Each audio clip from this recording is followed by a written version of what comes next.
It's your host, Holly, and it's time for a little teaser talk.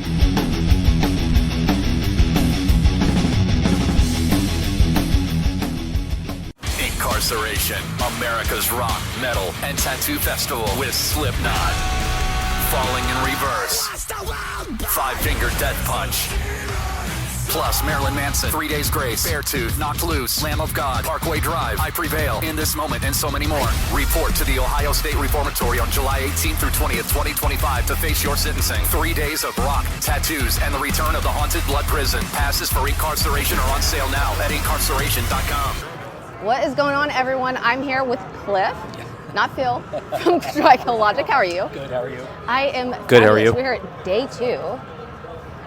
I would say we've made it, but halfway made it. Halfway made We're it. halfway there. Still time. Halfway there. So you guys kicked things off, what, like 11:55? 11:55, Yeah. Yep, 25-minute set. Absolutely set the tone for day 2.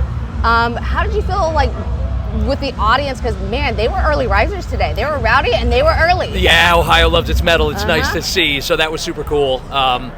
You know, we played Ohio a bunch, but we've never played anything like this. So the opportunity to be in front of this many folks, even if it's earlier in the day, is awesome. Yeah, tremendously humbling. I was surprised, like, walking in. I know they opened the gates at like 11, and even by then, everyone was ready to go. Yeah, The everybody energy came was prepared, so they knew the mission. there. Yeah. Well, so, I mean, obviously, I know it was great because I was in the fans, the crowd, if you will. Right. But for you, what was your favorite part of your guys' set today? Say that again.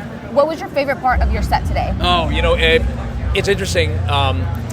When we got on stage, we were moving fast because everything moves fast, especially when you're the first band. I think that when we played with Deepest Regret, that's always like a bit of a moment to reflect. The first 3 songs are super heavy, really aggressive. There's not a lot of stop time.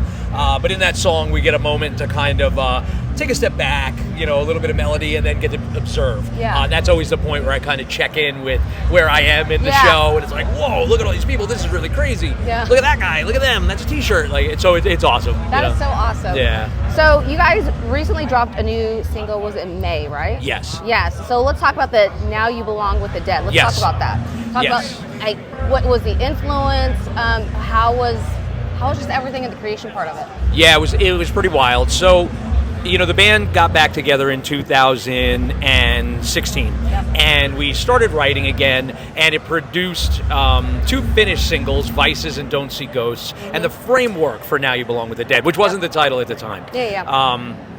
And we released the first 2, and I think we just wanted to release music because we thought it was fun. And then we had the framework for Now You Belong with the Dead, but we didn't complete it. Then COVID happened, and, you know, you take a pause. But when we decided to play at these shows, when we received the offers, which we were really grateful for, it felt like the right time to finish the song. So we got back in and we revisited it, and I think the act of writing that song reminded us how much we like writing together. So it was really exciting to finish it. We really enjoyed it. Our producer was a big part of it, so just super exciting. You know, we really enjoyed it. Felt like the first time we had done it because it had been so long. So, man, there's something about East Coast hardcore. Like, I remember, like, high school days, like, that was my jam. Yeah. So, you know, I feel like New York's hardcore metal scene runs deep. How would you say your NYC foundation shaped the way that you guys show up in festivals like this? You know, it's an interesting question. You know, we came up at a time when the ethos was really everything. You know, we always laugh. We quote the book "Get in the Van" by Henry Rollins because that's always, you know, well, Rollins would play the show. Get in the van, you know. So we always look at that as, like, you know, the spirit of how we've operated, and I think that's kept us thinking like you know, like a blue collar metal band. Just we're a working band. We'll play anywhere there's people, and, you know, provided we can get the gear up and down, like we'll play a show. And that, I think, is really indicative of, you know, that East Coast 90s scene, 80 and 90 scene, right? Like, whether it was the punk stuff at CB's or the metal and hardcore coming out of L'Amour's with Biohazard in Brooklyn, or the Jersey hardcore scene, like that East Coast vibe. And then obviously Hatebreed in Connecticut, and Sam Black Church in Boston. Those guys are awesome. There's so much. And, you know, those 90s were so cool, you know, when it came to, like, that East Coast hardcore vibe. So I'd say it's really that, just that whole get in the van spirit, that's really carried us. That's so awesome. Okay, so now that you have Ink under your guys' belt, this is teaser talk, so let's drop some teasers. What do we have to look forward to from you guys in the rest of the year and going into 2026? So this is show 5 of 6 for 2025. We're going to do Nice. Aftershock Nice. in October. Yep. And then starting, I guess, when we get home, we're going to start thinking about writing the next record. Very cool. And hopefully by next summer, we'll have, some body of work completed, ready for release. And then hopefully we can come back out and party with everyone again. Yeah. Play some more shows and, just keep the good vibes rolling. Yeah. Which has been the most fun of all of this, to be honest. I mean, there's just something about live music. This, the energy is just... Yeah, it's pretty bananas. And, for us, I mean, it's just so strange to say, but it's been 20 years since we've been in Ohio. And like when we got here and we were driving, we're like, dude, we played all these places that we say on the signs. We're like, yeah, Toledo, Lakewood, Cleveland, Columbus, Cincinnati. And you run it in your head and you're like, wow, we did those 2 or 3 times each. And then you start to realize how much time you've spent somewhere. Yeah. But you never know. You have no idea. It's been a generation since we've played shows.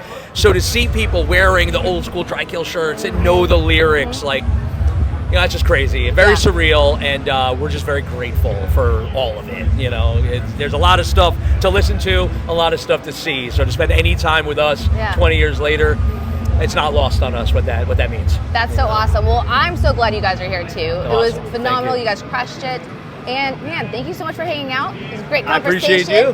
Can't wait to Thank you. see you at least in California. Yeah. After you'll be at Aftershock. I will be there. So All I'll right. see you guys there. All Thank right, you we'll so see you there. much. Thank you. I hope you enjoyed this episode of Teaser Talk. Head over to teasertalk.com to subscribe so you don't miss out on another episode.